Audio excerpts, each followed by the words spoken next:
Charting the Life course was created for people and families of all abilities and ages to explore life possibilities and be the ones to share their ideas, their hopes, and their fears. And because it is driven by that person in the center of the decision making, a lot of times they set lofty goals for themselves and we set higher expectations for people. It's designed to help people problem solve and actually create steps towards the goals that they want. And then because of that, they can navigate their future and advocate for the vision that they have. So we're going to stay here for quite a while. I want to talk about every part of this graphic because this one graphic can really walk you through all of the principles in charting the life course. In the center is the person, and that is a person, not necessarily the person with a disability. This is the person who is approaching the framework and thinking about their goals, their transitions, the things that they want to do in their life.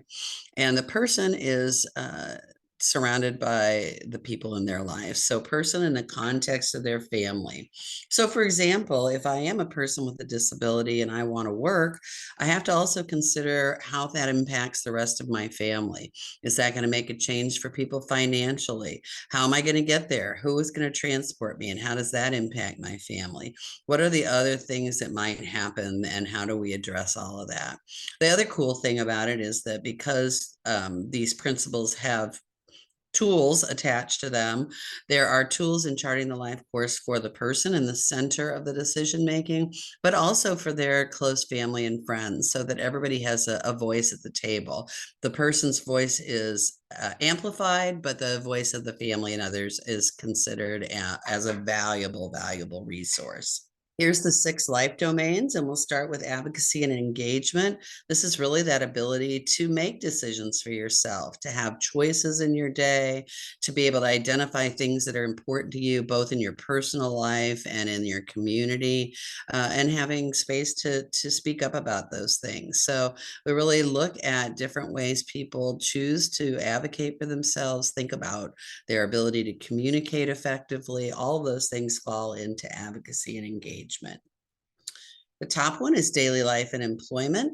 And this is really all aspects of your everyday life. So depending on your age, it might be about your early childhood daycare, or it could be about your school or your job or volunteerism or how you shape your retirement as an elder. In addition to where you spend your day, this is also about your routines. And those routines can be daily routines like how you like to get up in the morning, what kinds of activities are important to you during the course of a day. But it can also be about your cultural and family rituals. What do you do on holidays? What happens at different times of the year that are really key, important things to you? And thinking about how to honor those and support them. Social and spirituality is about our friends, our social activities, and also about mindfulness and any faith practice that you may have. So do you have access to be able to participate in that faith practice? Do you have the tools you need to make plans with your friends and connect with your friends? What about romance? Are you interested in having a more intimate relationship with somebody, and how is that supported? So that's all the things that are considered as part of your social and spirituality domain. The domain of safety and security includes your personal safety, community safety, and resources like financial resources and legal supports that help you to be secure.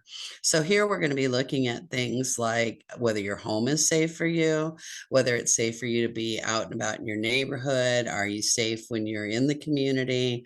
What kinds of tools do you have for emergencies? Do you know what to do in an emergency situation? Do you have the financial resources to feel confident that you're going to meet your daily needs?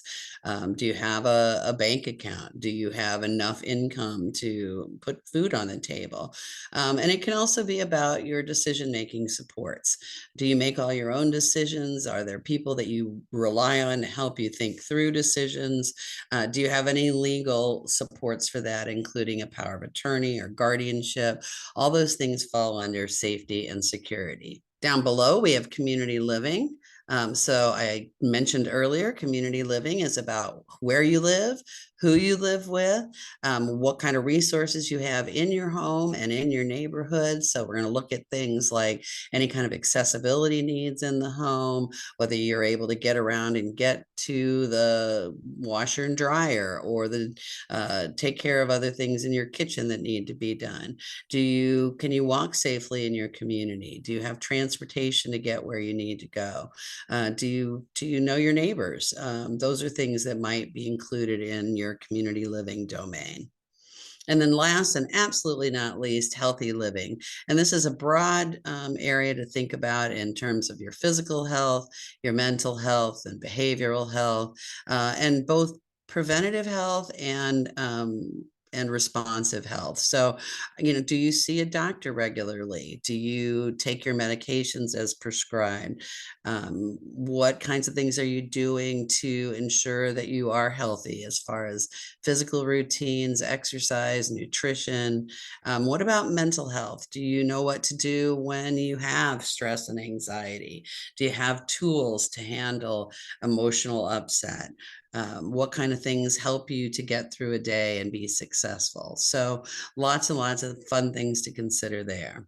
One of the things you'll notice as you start to really think things through using these principles is that our lives are very interconnected.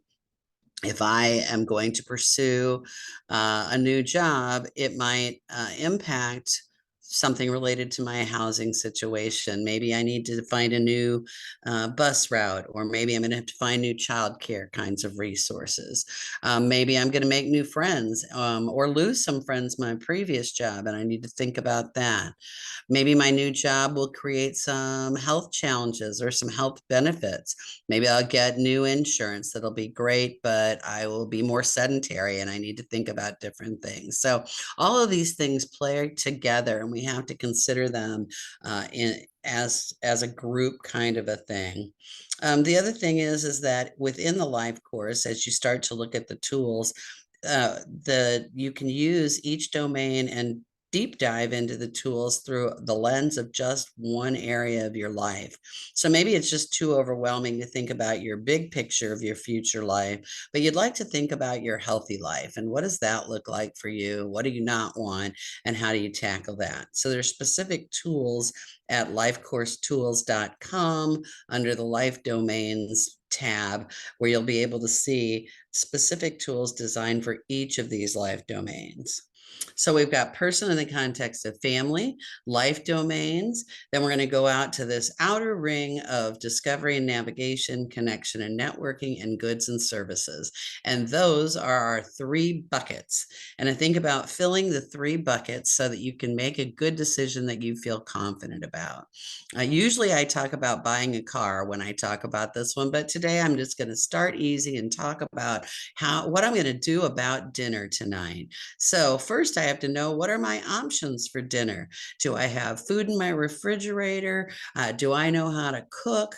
Do I have the skills to find a recipe? What are all the things I can do to think through what my options are for dinner? So this is gathering knowledge and figuring out what's available to me. Down here is connection and networking. Have I had meals that other people have cooked for me that I thought were really delicious? Can I pick up the phone and call family or friend and say, hey, would you like to have dinner together? Let's do something together. So this is all about the people that you might have in your life that can help you decide, yep, that's the best decision for me today. And then finally, goods and services. Do I have the tools to cook? Do I have food available to me? Do I have restaurants nearby me, or apps that'll help me understand how to make a meal? So there's lots and lots of things to consider when you want goods and services. I talked about how I've used this before thinking about buying a car. During COVID, I had to buy a used car, and I did all kinds of research to figure out what I wanted. I talked to my friends that were really car savvy about, things that I thought were important in a car, like fuel efficiency and safety. Got their opinions about it. But when I went to buy a car, There weren't any cars to be had. All the used cars were being snapped up. The supply chain was used up. So each of these three things is really essential to being comfortable with the decision that you made. Ultimately, I made a decision I didn't think I would ever make so that I could have access to the services. I leased a car, and I had to go back and circle back to discovery and navigation and connection and talk to people who had been involved with leasing a car to find out what that would mean for me and whether it was a good decision or not. So two examples about how you might think about the buckets principle. And then on the very outside is our integrated support star. As I said earlier, this is the way we think about problem solving within charting the life course or tackling a goal. And when we start with our own personal strengths and assets. If I'm going to tackle a goal of getting dinner on the table tonight, what is it that I bring to the table? I may be a pretty good cook. Maybe I can read a recipe. Maybe I am great with social media and I can pull up one of those TikTok videos that shows me how to cook. Maybe I'm super charming and can convince somebody else to invite me over for dinner. So anything I bring to the table can be considered under personal strengths and assets. Relationship based. Like I said, if I can use my charm, maybe there's somebody I know that would love to have me over for dinner. Maybe there's somebody that would like to help me prepare dinner that I'll keep the food, but you help me how to figure out how to do this. Maybe I have a relationship with somebody that can help me understand if I get stuck in a piece of the recipe. So this is everybody you know. It's family, it's friends, neighbors, co-workers. Could be people you know from a club or a sports group or from a faith-based practice. So think about your relationships broadly and think about how you would deploy each one, because the person that I use to talk to about what to put dinner on the table is not necessarily the same person I talk to about what kind of car I should buy. So it's great to have a range of relationships that you can tap into. On the left is technology, a very important part of the problem solving wheel. Technology is becoming more and more accessible and inexpensive. And when you're relying on technology, you don't have to rely on another person to show up, which can be really helpful. Technology is any kind of tool. So grandma's written recipe could be a tool in technology, but so could a website about how to cook something or a video about how to prepare something. Maybe I use an app to store recipes. Maybe I use some sort of accessible tools like color-coded chef cooking tools to help me measure when I can't read. So there's all kinds of things that you can use that are both low tech and high tech to solve your problem. Community-based. Maybe I would go to a grocery store and buy some groceries or a farmer's market.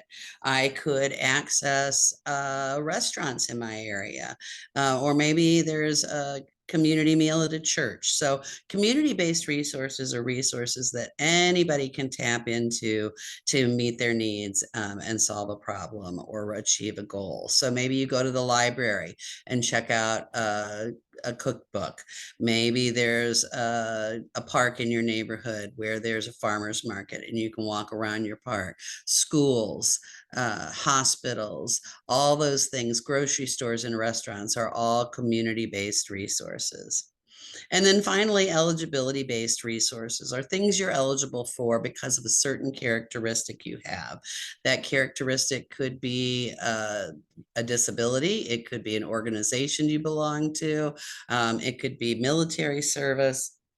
There's all kinds of ways that people can be eligibility specific. Maybe you've served in the military and you have access to a canteen that has lower priced food. Maybe you have a disability or you are low income and you're able to tap into food stamps or a pantry kind of actually pantries would be community based. Maybe you have benefits through your insurance that allow you to get some sort of a discount on things. So many eligibility based type resources that we can tap into. So that's a very comprehensive overview of these principles.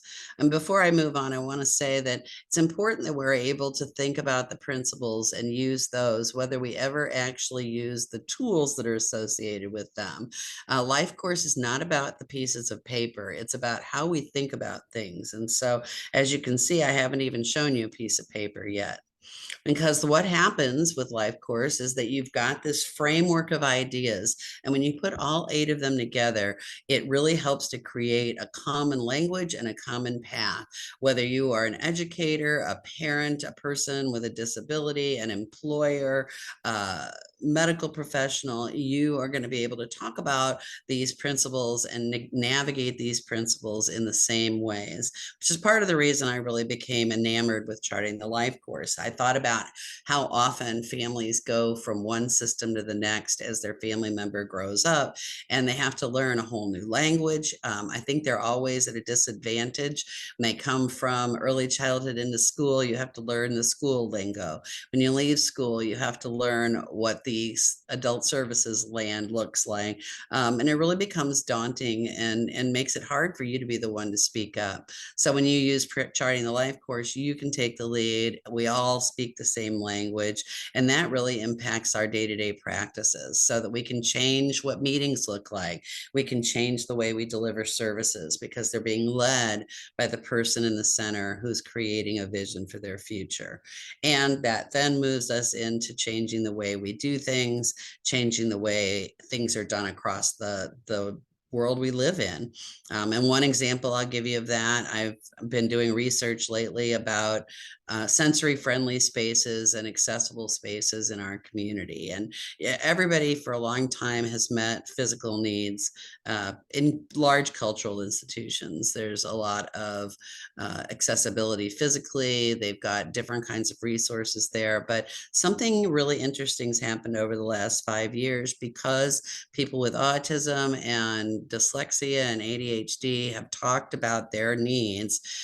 People have recognized that in order to really serve the full community, they need to create spaces that will allow people to decompress and reboot. And so if you go around St. Louis, you'll notice most of our large institutions now have some sort of sensory resources. They may have a resilience room or a quiet space. A lot of them have sensory kits at the information desk. It's very interesting to see how when we start to use some of these principles and talk about what we need, then the world around us changes.